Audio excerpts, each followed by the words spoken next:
Halo semua, selamat datang kembali di channel pembelajaran ini. Kali ini kita lanjutkan pembahasan kita tentang tools ya yang digunakan dalam capital budgeting di investment decision criteria.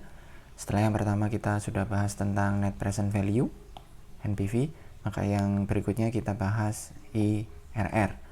IRR ini adalah internal rate of return, yaitu tingkat pengembalian minimal yang diinginkan oleh project owner gitu ya. Nah, besaran IRR itu sendiri sebenarnya adalah tingkat discount rate ketika NPV dari proyek itu 0. Nah, ini yang utama nih.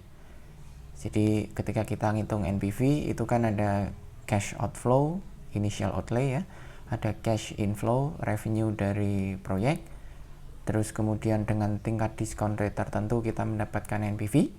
Nah, kalau IRR ini dibalik, dalam artian ada cash outflow, ada cash inflow. Ketika NPV-nya itu 0 ya, 0, itu berapa discount rate-nya. Nah, discount rate inilah yang disebut dengan IRR.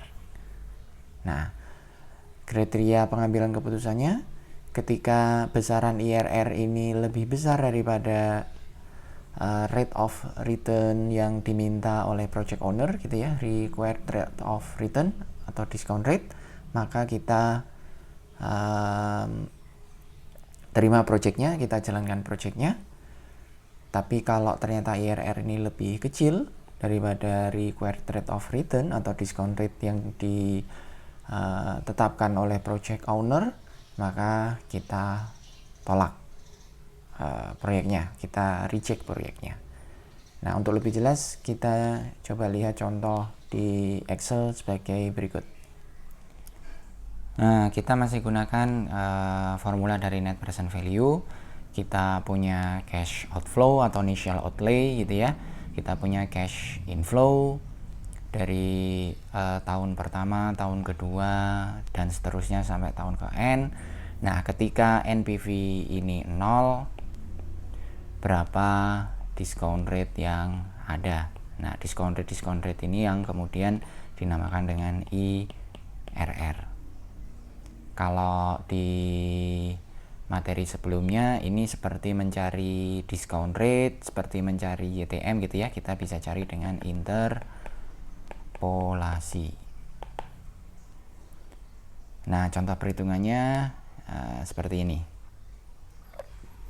Ini ada cash outflow, ini ada cash outflow 1,8 miliar, ini ada cash inflow selama 5 tahun proyek.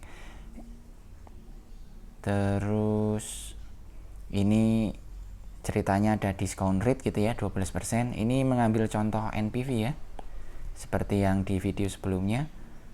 Terus kita hitung NPV-nya itu 256,1 dari akumulasi present value ini.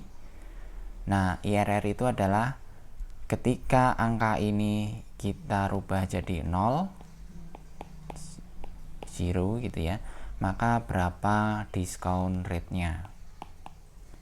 Nah, memakai interpolasi kita akan menemukan atau kita akan menghasilkan IRR sebesar 16,35%. Nah, 16,35% IRR ini lebih besar daripada discount rate ya.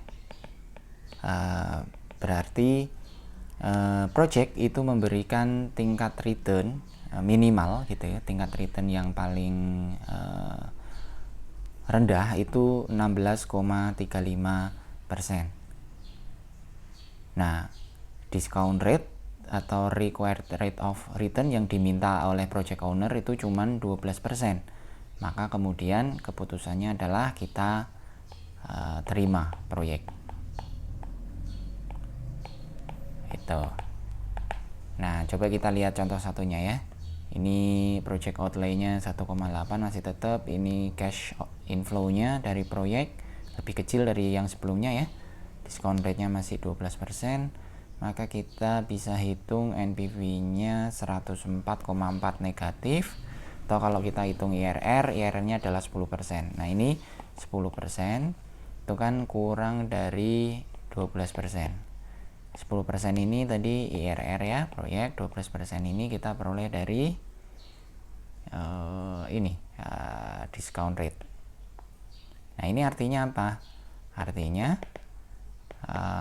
tingkat pengembalian dari proyek itu cuman 10%, padahal yang diminta oleh project owner, yang diharapkan oleh project owner itu 12%, maka keputusannya adalah kita tolak proyek. Nah, begitu penjelasan tentang IRR. Kalau masih ada pertanyaan, silahkan post di kolom komentar di bawah. Terima kasih.